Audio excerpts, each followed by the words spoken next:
You there? Yes, you. Did you know that Cleopatra was an evil bitch? If you want to find out why, then please stick around to the end of the video and like and subscribe. I need this very much.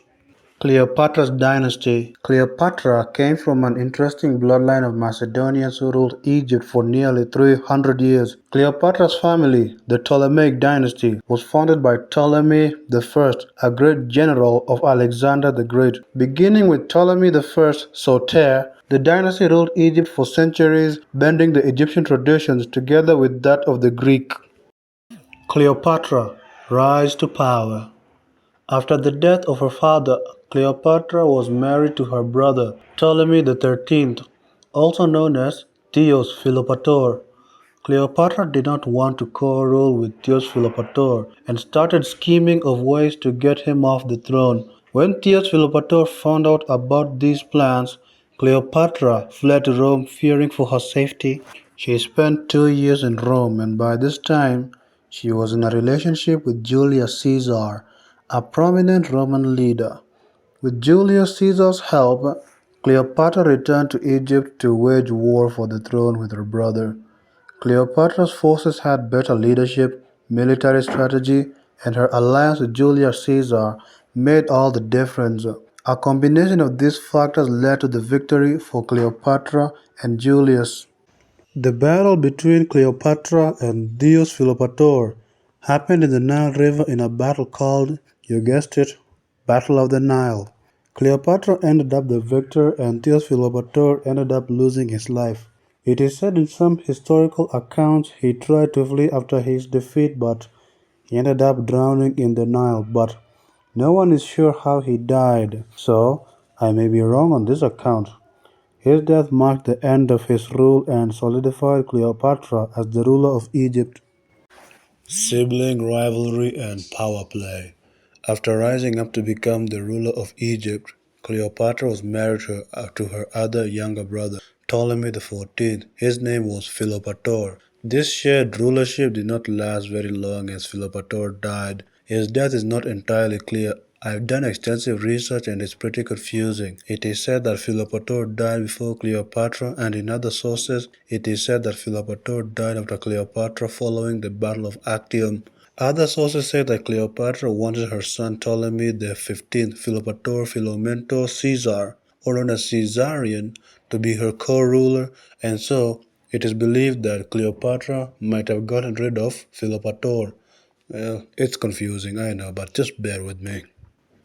Caesarion, meaning Little Caesar, was the biological son of Julius Caesar and Cleopatra.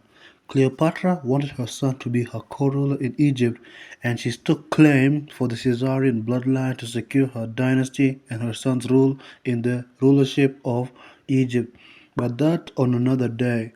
There is no concrete evidence, but some part of history says that Cleopatra had Philopator poisoned so she could secure her son's position. But as I found out with anything to do with Ptolemy XIV Philopator, it is a mess. If you have any interesting leads, please comment down below. I'll look into it. Not everyone who was in Egypt accepted Cleopatra as the ruler of Egypt, and so the advisors and followers of Ptolemy XIII, Theos Philopator, decided to bring back Arsinoe to Egypt from her exile.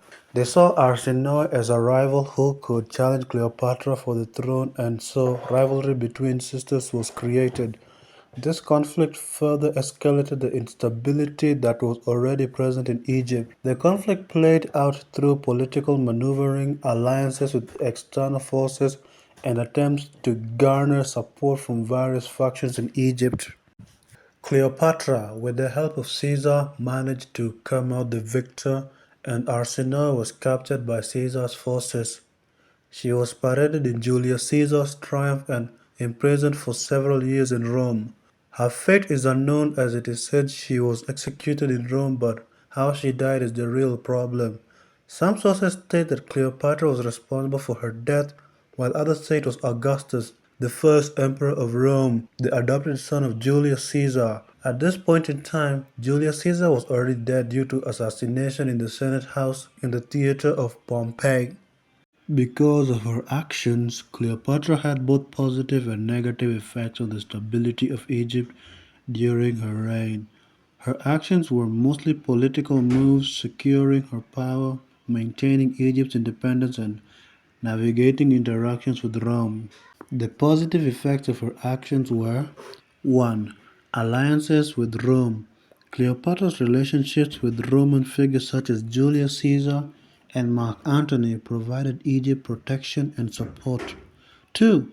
Economic and cultural advancements. The city of Alexandria was a center of learning and innovation during her rule.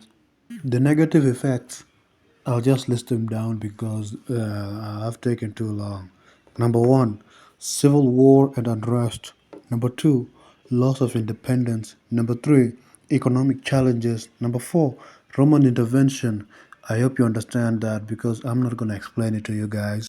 Cleopatra is a fascinating figure of ancient times.